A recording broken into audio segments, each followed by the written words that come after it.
And ఇది అల్లాపురంలో ఉన్న building అండి. ఇది చూడండి, G+1 కట్టారు. ఇది కింద 2 పోర్షన్లు కట్టారు. పైన ఏమో డబుల్ బెడ్రూమ్, హాల్, కిచెన్ స్పేసెస్గా కట్టుకున్నారు. ఇది చూడండి 4 సెంట్లు. ఇది మొత్తం కన్స్ట్రక్షన్ అంతా కూడా బాగానే ఉంది. ఇది చూడండి రోడ్. అది చూడండి, ఇదైతే 4 సెంట్లో కట్టారని చెప్తున్నారు. ఇది టోటల్గా 60 లక్షలు చెప్తున్నారండి దీని కాస్ట్ వచ్చేప్పటికి.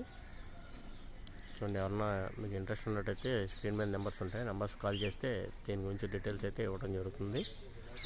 మీకు ఇదైతే బిల్డింగ్ ప్రాపర్టీ అయితే చూపించడం జరుగుతుంది. Okay, thank you.